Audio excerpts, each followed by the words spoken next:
Good morning students. આજે આપણે ધોરણ 6ની અંદર આપણે એક્ટિવિટી 3FG શીખવાની છે.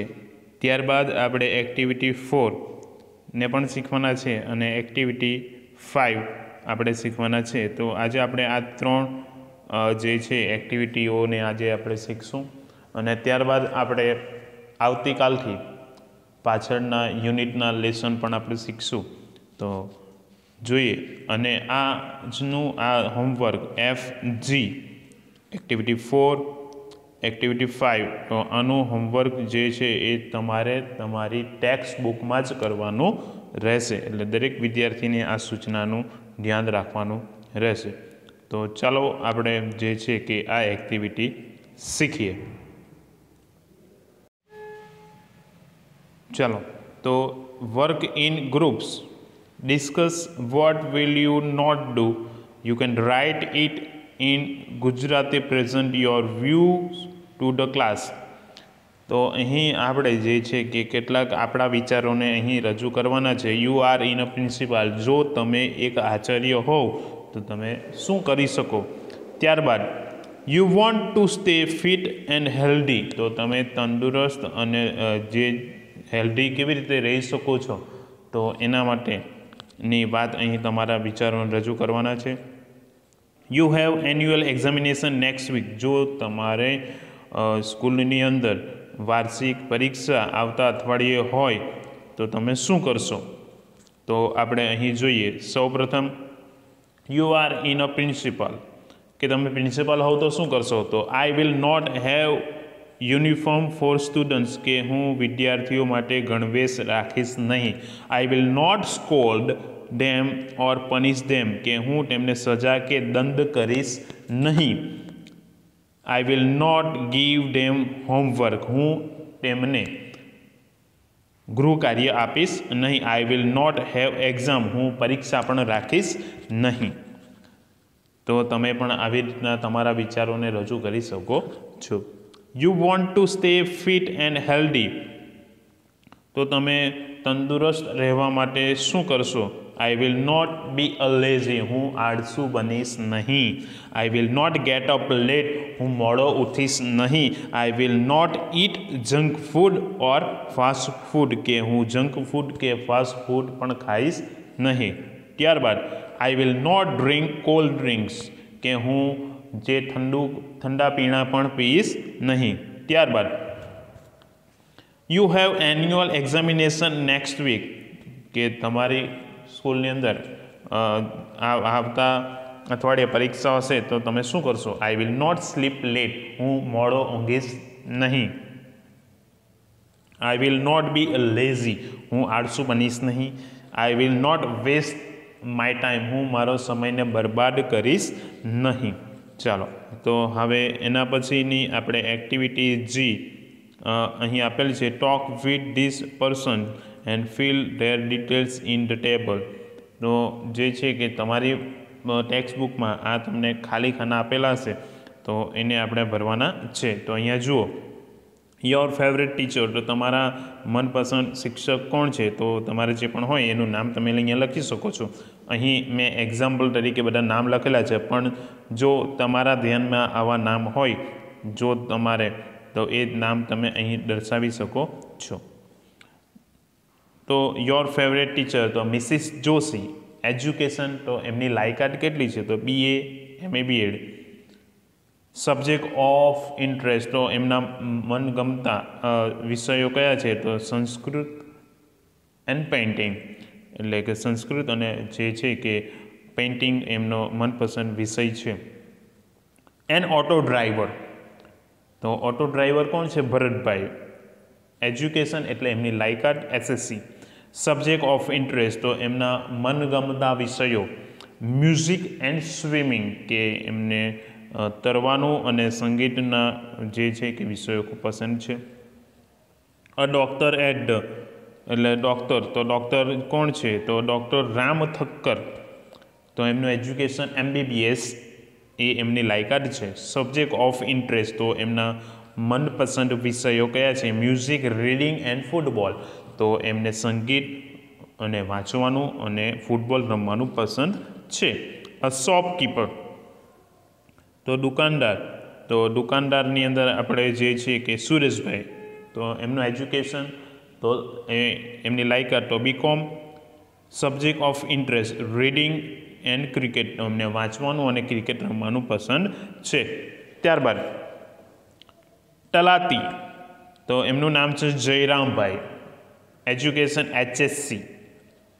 સબ્જેક્ટ ઓફ ઇન્ટરેસ્ટ, તો એમના જે છે કે મનપસંદ એવા જે વિષયો, વોચિંગ ટીવી, તો એમને ટીવી જોવાનું પસંદ છે અને ક્રિકેટ રમવાનું એમને પસંદ છે. ત્યાર પછીની આપણે એક્ટિવિટી 4ને આપણે જોઈએ, તો તમારી નજર સમક્ષ આપણે જોઈ શકો છો કે એક ચિત્ર આપેલું છે. Look at the picture carefully, તમારે આ ચિત્રને ખૂબ જ ધ્યાનપૂર્વક જોવાનું છે. Work in a groups, select one pictures, write short answer based on the select picture. તો ચિત્ર જે છે કે ચિત્રના આધારે તમારે આ પિક્ચરને ડિસ્ક્રાઇબ એટલે કે એને લખવાનું છે. એના આધારે તો આપણે જોશું what will you see there, તો તમે ચિત્રમાં શું જોયું? I will see a giant wheel and merry go round, કે હું ત્યાં નાના અને મોટા ચકડોળ જોયા. There will be ice cream seller, balloon man, magician and acrobatics, તો ત્યાં હું જે છે કે આઈસ્ક્રીમ વેચનાર, પછી ફુગ્ગાવાળો, જાદુગર અને એક્રોબેટિક્સ એટલે બજાણિયાને જોયો. There will B many stalls selling clothes, toys etc. તો ત્યાં જે છે કે ઘણા બધા જે છે કે દુકાનો ત્યાં જોવા મળે છે, કપડાઓની, રમકડાઓની અને બીજી ઘણી બધી. ત્યારબાદ પિક્ચર 2, તો ચિત્ર બીજાને જોઈને આપણને કઈ કઈ વસ્તુ એમાં જોવા મળે છે? તો I will C many trees and mountains, કે હું ત્યાં ઘણા ઝાડો અને પહાડો જોઈશ. આઈ વિલ સી અ રિવર, ત્યાં હું નદી પણ જોઈશ. આઈ વિલ સી અ ફાર્મ્સ, કે હું ત્યાં ખેતરો પણ જોઈશ. વોટ વિલ યુ ડુ, તો તમે ત્યાં શું કરશો? I will enjoy the magic show and the acrobatics tricks, કે હું ત્યાં મેજિક શો અને બજાણિયાનો શોને જે છે કે મજા માણીશ. આઈ વિલ ઇટ આઈસ્ક્રીમ, હું ત્યાં આઈસ્ક્રીમ ખાઈશ. I will buy a nice things, કે ત્યાંથી હું સારી વસ્તુ ખરીદીશ. I will enjoy sitting in the giant wheel and the merry go round, કે ત્યાં હું નાના અને મોટા ચકડોળમાં બેસીશ. ત્યારબાદ બીજા ચિત્રના આધારે આપણે જોશું કે ત્યાં શું કરશો? I will enjoy the fresh air and water, કે ત્યાં હું શુદ્ધ હવા અને પાણીની મજા માણીશ. I will enjoy beautiful sunrise and sunset, કે ત્યાં હું સવારના સૂર્યોદય અને સાંજના જે છે કે સૂર્ય આથમવાની હું મજા માણીશ. ત્યારબાદ આપણે જોઈશું કે you have return from a big trip. Vote will you talk to your parents about your trip, કે તમે એક જે છે કે મોટા પ્રવાસની મજા માણીને આવ્યા છો, તો તમે તમારા માતા પિતા સાથે એ ટ્રીપ એટલે કે એ પ્રવાસ અંગે શું વાત કરશો? તો આપણે અહીં જોઈએ, I visited many interesting places in Vadodara, કે હું વડોદરા ગયો હતો, ત્યાં ઘણા બધા એવા જે છે કે રસપ્રદ સ્થળોની મુલાકાત લીધી. I saw the Lakshmi Vilas Palace and the Nazarbagh Palace, કે હું ત્યાં લક્ષ્મી વિલાસ મહેલ અને નજારબાગ મહેલની જે છે કે જોયા. They were very big and nice, કે તે ખૂબ જ મોટા અને ખૂબ સુંદર હતા. The Baroda Museum and Picture Gallery were also very interesting, કે વડોદરાનું સંગ્રહાલય અને પિક્ચર ગેલેરી તે પણ ખૂબ જ રસપ્રદ હતા. આઈ ઓલ્સો વિઝિટેડ ધ સૂર્ય મંદિર which is the oldest temple in the city, કે શહેરનું સૌથી જૂનું મંદિર સૂર્ય મંદિરની પણ જે છે કે અમે ત્યાંની મુલાકાત લીધી. The EME temple is also interesting, કે ત્યાંનું આ EME ટેમ્પલ પણ ખૂબ જ રસપ્રદ હતું. I enjoying my visit to the Nimita garden which is about 15 kilometre from the Vadodara, કે અમે ત્યાંથી નિમિતા ગાર્ડનની પણ જે મુલાકાત લીધી તે ખૂબ જ રસપ્રદ હતું અને તે વડોદરાથી 15 કિલોમીટર દૂર હતું. ચાલો ત્યારબાદ આપણે જોશું એક્ટિવિટી 5. તો એક્ટિવિટી 5ની અંદર what will you do when a disaster સ્ટ્રાઇક્સ.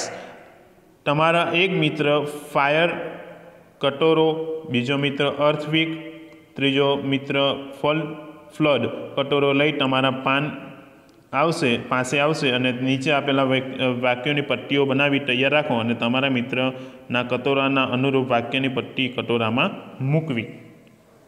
ચાલો તો કયું વાક્ય જે છે કે ફ્લડ એટલે કે પૂર, અર્થક્વેક એટલે કે ભૂકંપ અને ફાયર એટલે કે જ્યારે આગ લાગે ત્યારે, તો ક્યારે કઈ વસ્તુ કરવાની હોય છે તો એનું સેન્ટેન્સ અહીં આપણને દર્શાવવામાં આવેલ છે.